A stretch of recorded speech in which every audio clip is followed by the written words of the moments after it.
वालेकुम।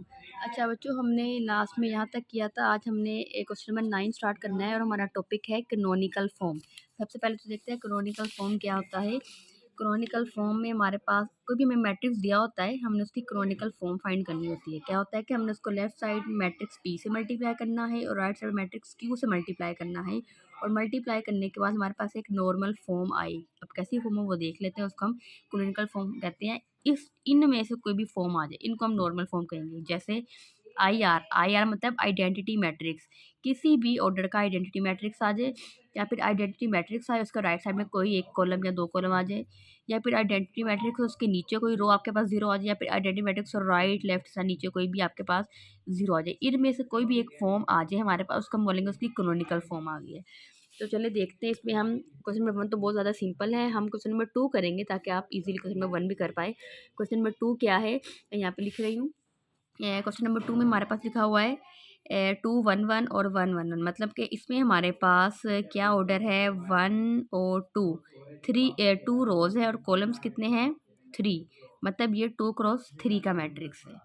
तो हमने क्या करना है, ये ज़रा ये स्टेप बड़ा इंपॉर्टेंट है, ध्यान से देखना है। आपने यहाँ सेंटर पे वही मैट्रिक्स लिखा। अब क्या करना है, यहाँ पे 2 रोज हैं तो आपने यहाँ पे मैट्रिक्स लिखना है सेकंड ऑर्डर का आइडेंटिटी मैट्रिक्स, ठीक है। और 3 कॉलम्स हैं तो आपने यहाँ पे थर्ड ऑर्डर का आइडेंटिटी मैट्रिक्स लिख देना है, ठीक है।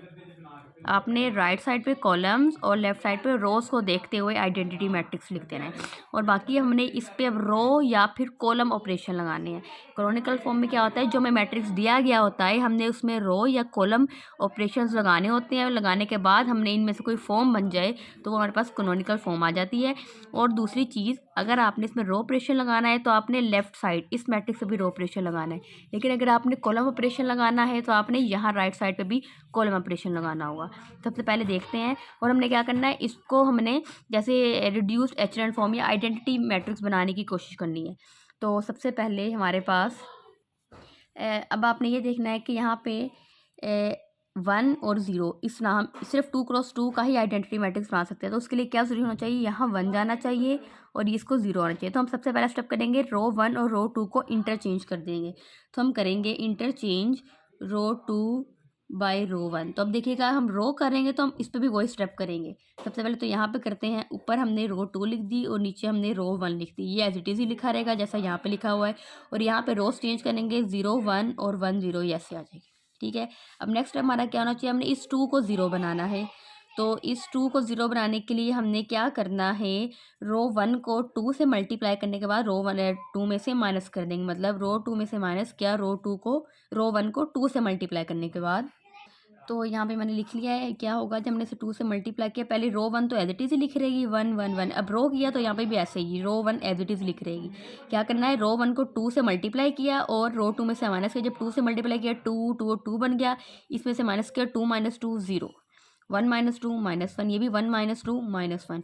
और इसको जब 2 से मल्टीप्लाई किया तो ये आपके पास 1 ही आ जाएगा। इसको 2 किया तो 0 -2, यहाँ पे -2 आ गया, ठीक है। ये हमारे पास बन गया। अब अगला स्टेप, ये 1 हो गया, ये 0 हो गया। हमने क्या करना है, इसको 0 और इसको 1 बनाना है। अब देखिएगा, हम रो ऑपरेशन तो नहीं लगा सकते। अगर हमने रो ऑपरेशन लगाया तो ये 1 और 0 ये भी चेंज हो सकते हैं। मतलब हम यहाँ पे कॉलम ऑपरेशन लगा सकते हैं, ठीक है। तो कॉलम ऑपरेशन हम कैसे लगा सकते हैं कि हमारे पास या तो ये भी 0 0 आ जाए और दूसरा ये 0 और ये 1 बने। तो वो किस तरह हो सकता है, अगर हम कॉलम 2 में से कॉलम 1 माइनस कर दें, पहला ये, और फिर बाद में पहले स्टेप कर लेते चले, C2 - C1। अच्छा, हमने इस कॉलम 1 को तो नहीं छेड़ना। हमने क्या किया, कॉलम 2 में से कॉलम 1 को माइनस करना है। 1 - 1 हमारे पास आ जाएगा 0, और -1 0, यहाँ पे -1 ही रहेगा। और ये स्टेप भी साथ ही कर लेते हैं हम।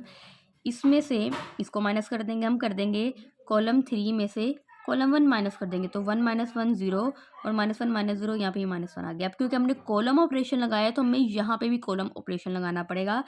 और मतलब फर्स्ट कॉलम तो एज इट इज़ ही रहेगा। तो जब मैंने एक कॉलम 2 में से कॉलम 1 माइनस किया, -1, यहाँ पे 1 और 0, और कॉलम 3 में से कॉलम 1 माइनस किया तो यहाँ पे -1 0 और ये 1, ये आ गया। ओके, अब देखिएगा, ये 1 0 0। अब हमने इसको 1 बनाना है और इसको भी हम 1 बनाएंगे। कैसे बनाएंगे, या तो यहाँ पे रो ऑपरेशन में, कहा से रो ऑपरेशन ही हमें यहाँ पे लगाना पड़ेगा। हम इस रो को माइनस से मल्टीप्लाई कर दें, मतलब रो 2 को माइनस से मल्टीप्लाई करेंगे। अब क्योंकि हमने रो ऑपरेशन लगाया है तो ये वाला कॉलम तो हमारे पास एज इट इज़ ही रहेगा, इसको तो हमने नहीं छेड़ना। अब रो 2 को छेड़ रहे हैं, रो 1 भी एज इट इज़ रहेगी, रो 2 को माइनस से मल्टीप्लाई करेंगे, ये हो जाएगा और ये -1 और ये 2 बन जाएगा, ये हो गया। अब क्या है हमारे पास, हमने इसको भी अब जीरो बनाने, मैंने कहा था ना इस तरह की कोई फॉर्म हो तो ये तो आइडेंटिटी मैट्रिक्स बना गया। अब यहाँ पे पूरा 0 0 होना चाहिए और कुछ नहीं होना चाहिए, तो ये तो आइडेंटिटी मैट्रिक्स बन गया है ऑर्डर 2 का। अब ये भी इसको ज़ीरो बनाना है, तो इसको हम कैसे ज़ीरो बना सकते हैं, कॉलम वाइज ही चल सकते हैं। रो वाइज करेंगे तो ये दोनों भी डिस्टर्ब हो जाएंगे, तो मतलब कॉलम 3 को अगर हम कॉलम 2 से माइनस कर दें तो यहाँ पे आ जाएगा बाय C3 माइनस C2। अब कॉलम की बारी आई है तो इस तरफ जो रो वाला है मैट्रिक्स उसको तो हम नहीं कुछ करेंगे। हमने क्या किया, कॉलम 3 में से कॉलम 2 को माइनस किया, 0 - 0 0 1 - 1 0, ठीक है। और सेम इसी तरह इसमें इसको माइनस करेंगे, 1 - 1 वो +1 हो गया, 0 0 - 1 -1 और 1 - 0 1। तो देखिएगा ये आपके पास एक आइडेंटिटी मैट्रिक्स बन गया रो ऑर्डर 2 का, और ये 0 0 आ गया। तो ये हमारे पास मैट्रिक्स ए की जो नॉर्मल फॉर्म है या फिर आप कह लें कैनोनिकल फॉर्म क्या आ गई, 1 0 0 1 और साथ में यहाँ पे 0 और 0 ये आ गई। तो फिर इसी तरह अगर ये कैनोनिकल फॉर्म आ गई है तो लेफ्ट हैंड साइड मैंने क्या कहा था, पी आना चाहिए और राइट साइड पे क्यू। तो ये हमारे पास ये पी है, हम बोलेंगे ये मैट्रिक्स पी है और ये मैट्रिक्स हमारे पास क्या आ गया, क्यू आ गया, ठीक है। ये हमने इनकी कैनोनिकल फॉर्म बना ली। इसके बाद क्या होता है कि हम लोग चेक कर लेते होते हैं। अच्छा, चेक करने का तरीका क्या है, हमने मैट्रिक्स को कैसे लिखना है, पी ए क्यू, ठीक है। अच्छा, यहाँ पे हमने जो लिखे ना कैनोनिकल, यहाँ पे आपने हेडिंग देनी है, so canonical form of matrix A is equal to this, ठीक है। कैनोनिकल फॉर्म है, मैट्रिक्स ए नहीं है, मैट्रिक्स ए की कैनोनिकल फॉर्म है। तो आपने चेक करना है कि हमारा आंसर ठीक है, तो ये ऐसे होगा, पी ए क्यू लिखना है। यहाँ पे जो हमारा मैट्रिक्स पी था आप वो लिखेंगे, जो क्या था हमारे पास ये, और मैट्रिक्स ए जो आपको क्वेश्चन दिया हुआ था, मैट्रिक्स ए क्या दिया हुआ था, ये वाला आपने मैट्रिक्स ए लिखना है, इसकी कैनोनिकल फॉर्म नहीं लिखनी। तो मैट्रिक्स ए हमारे पास है 2 1 1 और उसके बाद है 1 1 1 और मैट्रिक्स क्यू हमारे पास था 1 - 1 0 0 1 -1 और 0 0 1, ये हो गया। हमने क्या करना है, इन तीनों मैट्रिक्स को मल्टीप्लाई करना है। पहले इन दोनों को बेशक कर ले, चाहे इन दोनों को कर ले। जब आप मल्टीप्लाई करेंगे तो एंड में अगर आपके पास ये जो आपने कैनोनिकल फॉर्म इसकी बनाई है, अगर एंड में आपके पास ये आंसर आ जाए तो इट मीन्स आपका आंसर बिल्कुल ठीक है। मल्टीप्लाई करने के बाद आपका जो आंसर आना चाहिए वो आपके पास ये आना चाहिए, ये, ठीक है। अगर ये आंसर आ जाए तो इसका मैंने चेक करके देख लिया, इसका आंसर यही बनता है, तो ये हमारे पास आ जाएगी इसकी कैनोनिकल फॉर्म। तो ये क्वेश्चन आपने इस तरह से करने हैं कैनोनिकल फॉर्म वाले। तो मैंने क्वेश्चन नंबर 2 करवा दिया, आपने मुझे क्या करके देना है, क्वेश्चन नंबर 3 करके देना है, ज़्यादा सिंपल है। अब आपने देखना है इसमें 3 रोज़ हैं और 3 ही कॉलम्स है, तो आपने लेफ्ट हैंड साइड पे भी आइडेंटिटी मैट्रिक्स ऑर्डर 3 रखना है, राइट हैंड साइड पे भी आइडेंटिटी मैट्रिक्स ऑर्डर 3 रखना है, और इसको एचलन रिड्यूस्ड एचलन फॉर्म बनाने की कोशिश करनी है, ठीक है।